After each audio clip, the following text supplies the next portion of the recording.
so much for showing up today at Rising One Coaching. I'm Allison, your health and wellness coach, and we are going to be digging into abundance this week, which I know is a huge popular topic for a lot of people. And who doesn't want to call in more abundance in their life? This has been something that I've been working on more intentionally recently, and I'm starting to notice the practices that I've been implementing and the changes that I've been making. They're starting to show up in my day-to-day life, and I'm starting to notice evidence of that abundance coming in. So I really wanted to share all of this with you guys because so many of us are looking to call in more abundance. And the amazing thing about abundance is it's not just financial. It spans so many different themes in our lives. So we'll be covering a little bit of all of that.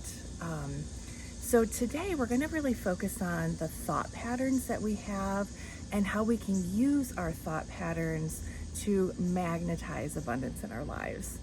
So have you guys ever noticed that there are some people who seem to attract opportunities, support, and wealth almost effortlessly? Well, what if I told you it's not just about hard work, talent, or even luck? It's about the way that they think and feel and move through the world. So today we're going to explore how our thoughts can either block or magnetize abundance, and how you can rewire your mind to become a powerful receiver. Doesn't that sound great? I love talking about this stuff. It's fantastic. So here's the thing.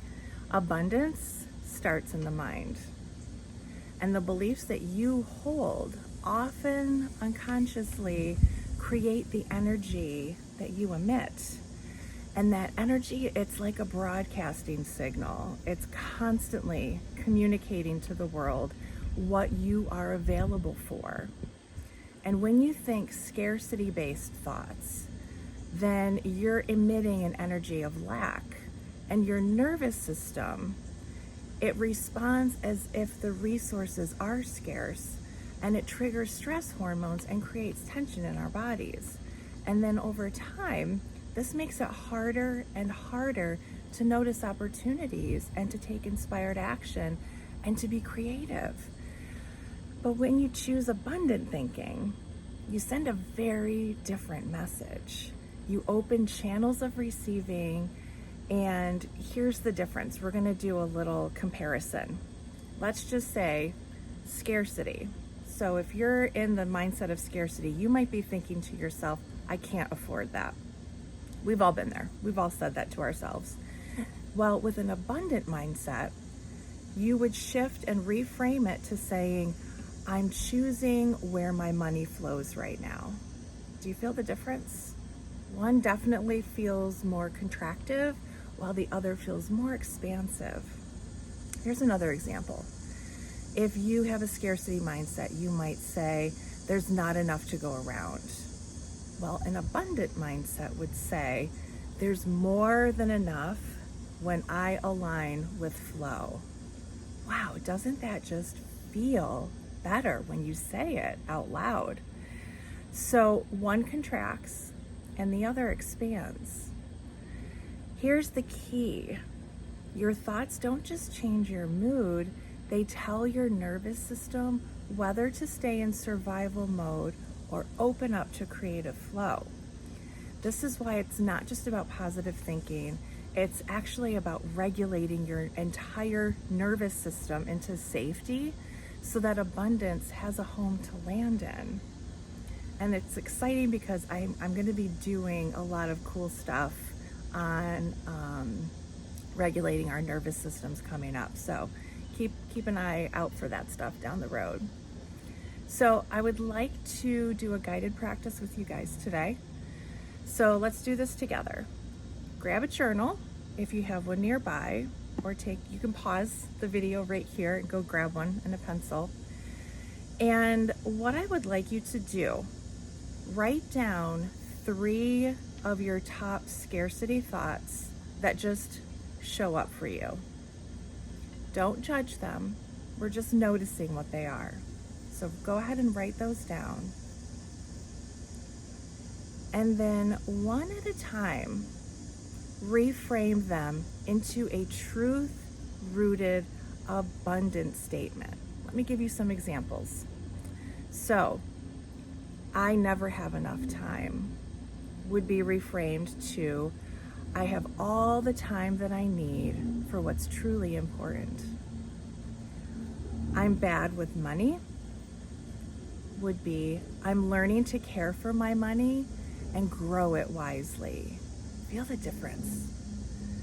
Opportunities always pass me by. Instead, you would say, opportunities find me when I'm aligned and ready. There's just a calm, a control, and an ease that comes with that reframe. So once you have written out and reframed your top 3 scarcity thoughts, I want you to speak them out loud. And then feel the difference in your body from one to the other. You're going to notice a difference. So I want to close with this. Your thoughts are the roots, and your reality is the garden. Every time you choose an abundant thought, you're planting seeds that will grow into the life that you desire. This is what I'm working on right now, and it's so exciting. It's so much fun, and I will continue to share my own journey with you guys because I want you to see that there is tangible evidence that this happens. So I want you to think about asking yourself, what are you going to plant today? And remember that abundance is not something that you chase, it's something that you align with and attract. So thank you so much for showing up today and investing in your abundant self. It's going to be very exciting to see how things unfold, and I would love to hear from you. Was there anything that came up for you when you watched this video? What signs of evidence of abundance show up in your life? And what are some practices that you do to have more abundant thinking? Or what are some challenges that you have as well? You know, we're really here to be a supportive community and help each other out to grow, learn, and expand. So I would love to hear from you. Thank you so much for your likes, your comments, your subscribes, and your shares. I hope you have a wonderful morning, afternoon, or evening, wherever you are. Blessings.